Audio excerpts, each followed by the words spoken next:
Hey, Shalom. Call Halal Yahweh Bahasham Yahweh Shai Bahasham Waha Rachakadash. Double honor to the apostles of Great Millstones. Peace and blessings to your Akim that's pushing this word in truth and sincerity.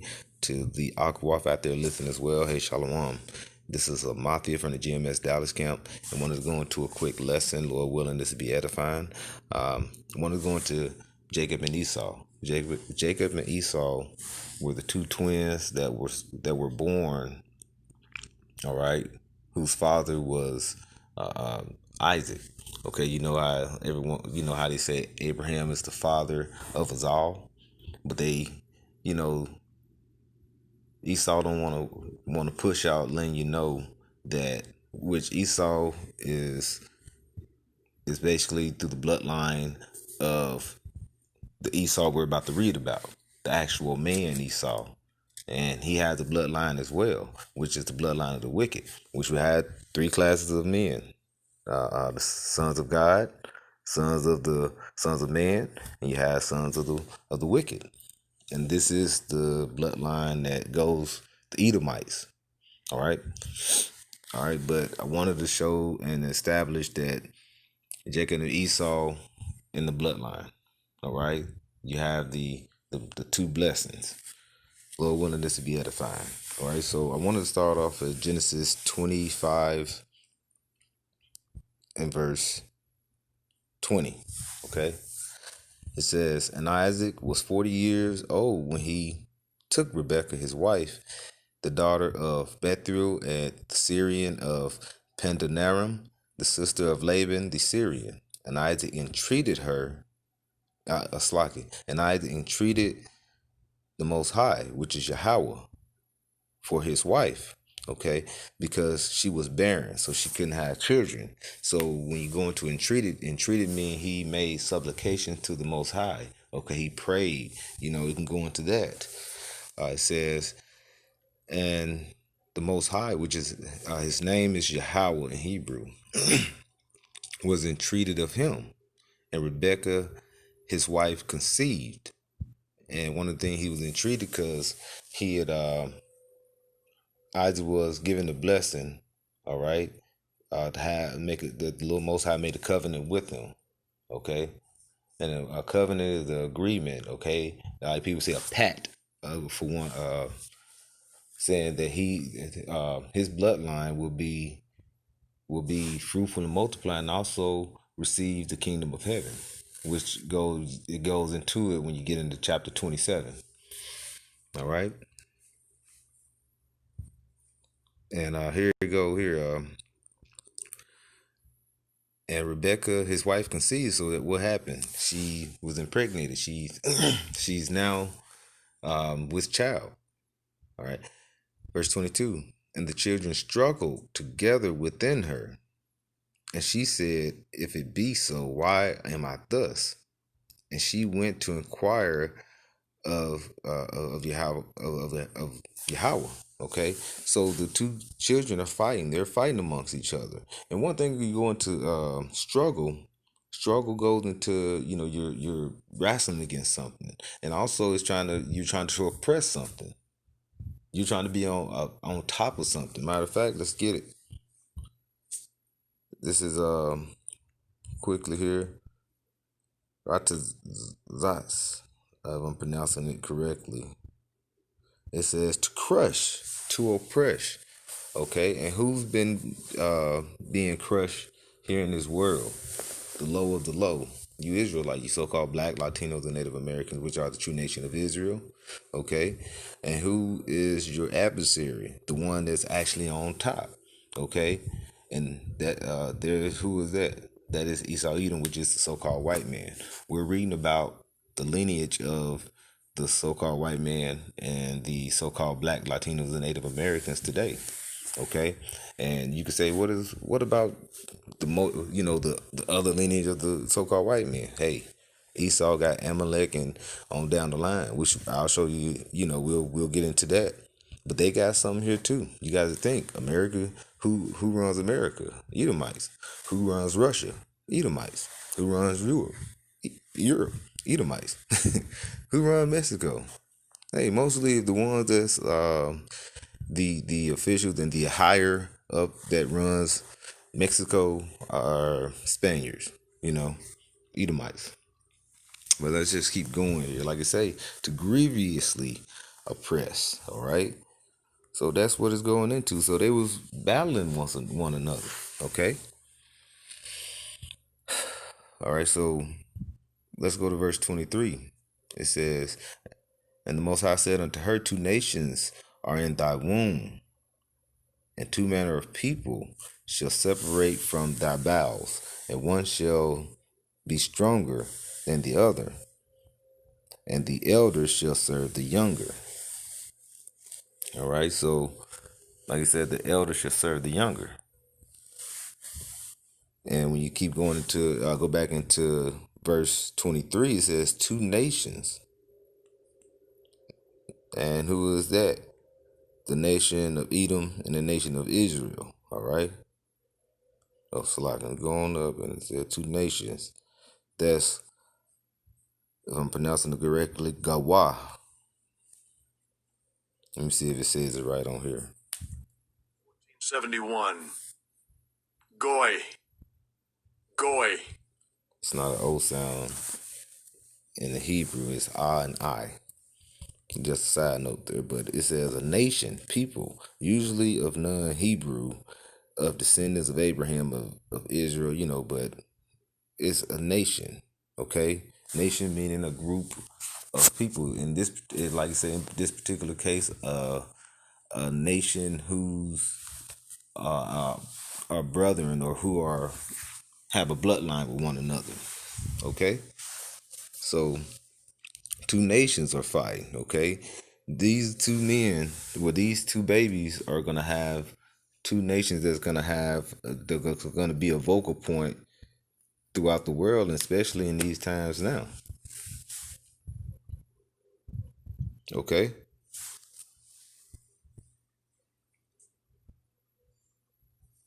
All right, and let's keep going here. All right, so verse 24 says, "When her days to be delivered were fulfilled, behold, there were twins in her womb, and the first came out red all over like a hairy garment. And they called his name Esau. And he said, came out red all over like an hairy garment." Okay. But he came out red. All right. So when you go into the word red, it is Ida, Adam, Adama. Okay.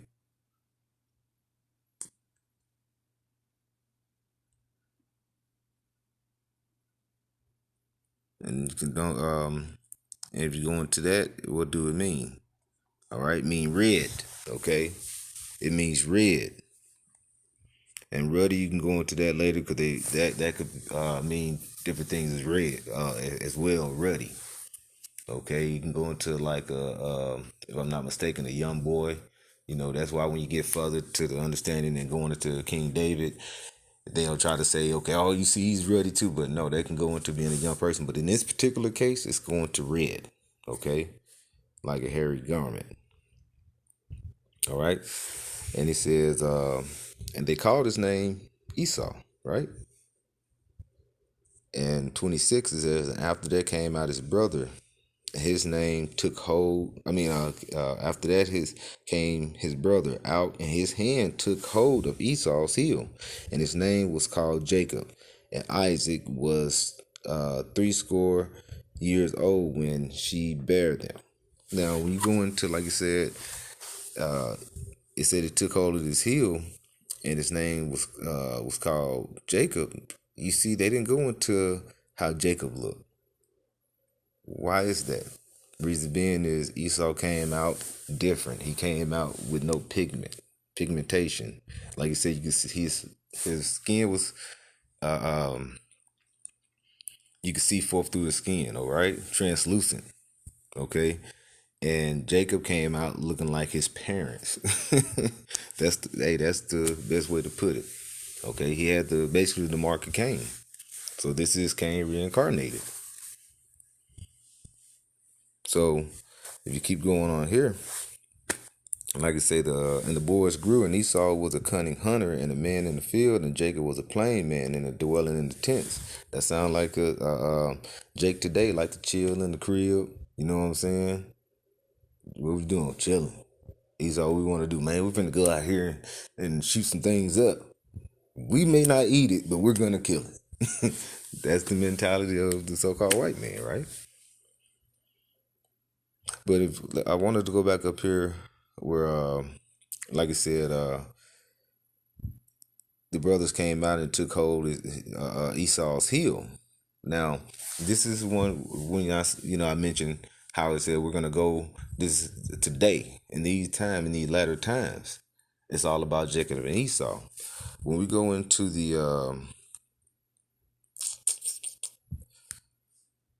when we go into the Apocrypha, going to Second Ezra 6 and going to verse 9. Matter of fact, we'll go up some. It pops up here. Hey, but while we're waiting, I can always say, call Allah, how about you, how shy for giving the wisdom, knowledge, and understanding. Satan try to slow us down here. Also, can't let that get to you. All right.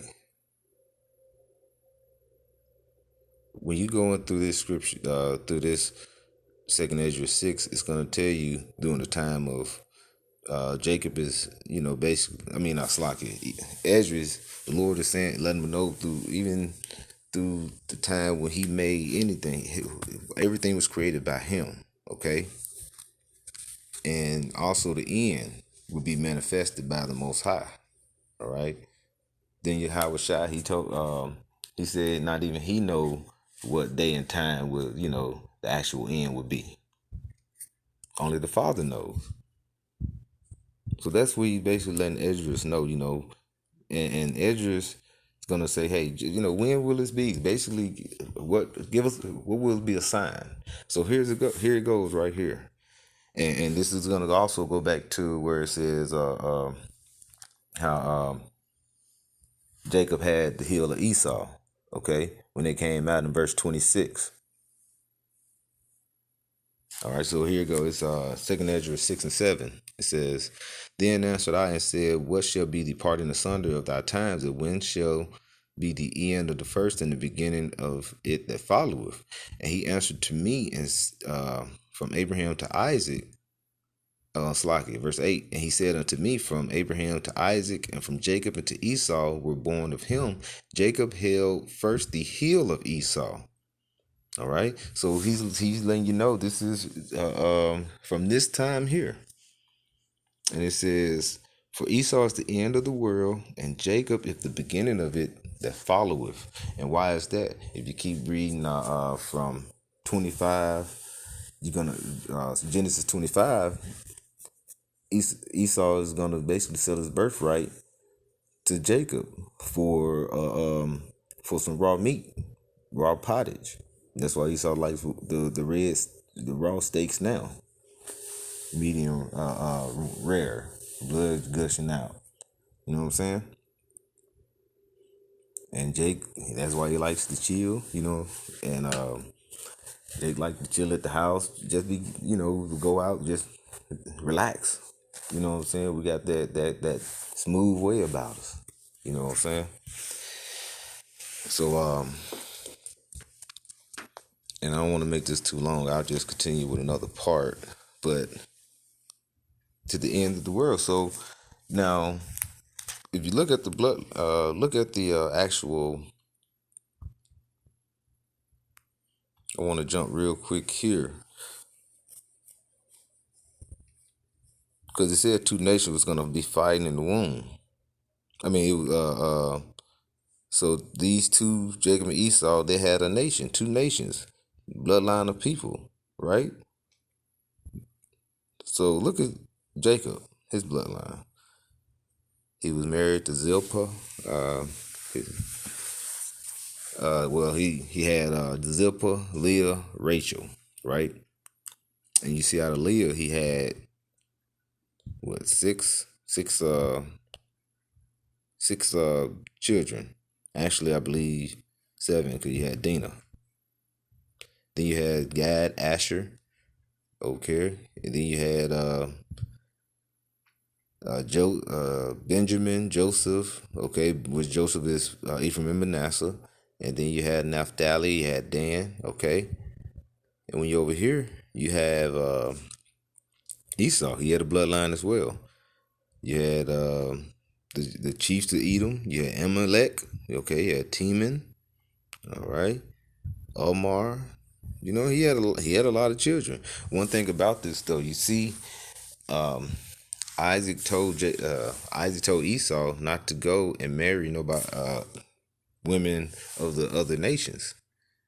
So through him being upset, because Esau, as you read in verse 27, we'll get to that on the next one, that he goes into the birthright, and basically Jacob, he actually supplanted him, and he received the birthright, okay, for the kingdom of heaven. And Esau despised that, and what'd he do? He went and did the opposite of what his father's request was, to not to go to the other nations for their women.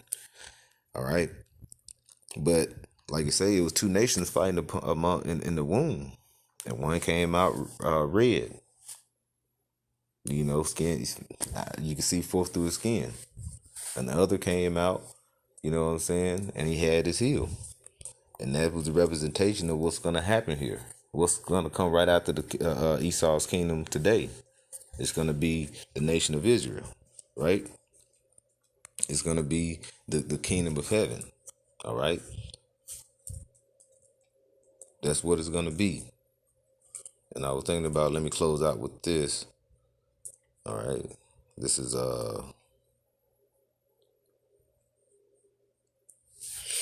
Sirach 10 and 8. Because, you know, as we go through, you know, if you keep going through it and look at the what's going on today, and you know it's going to be Esau's kingdom, Esau's progenitor is going to be running the world, and then uh, the, the progenitor of Jacob, which name was changed to Israel, he's going to base that family line is going to rule after that through the kingdom of heaven, because Yahweh Shai, which the world ignorantly calls Jesus, he's came out the stock of Judah, which is one of the children of Jacob. But let me just go ahead and get this here. This is Sirach 10 and 8. It says, because of unrighteous dealings, injuries and riches got by deceit.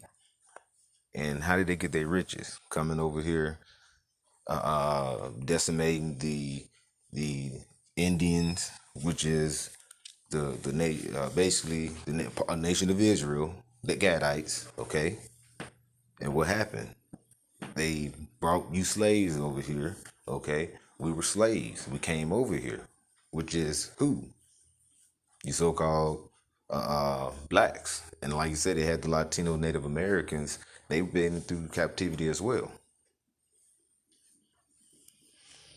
They brought us over here and built America for free. This is what happened. This is only facts. So this is unrighteous dealings, because they lied to the Indians, and they was killing them off, and they was basically saying that they were being their friends and stabbing them in the back by killing them off with putting what, smallpox into the blankets and things.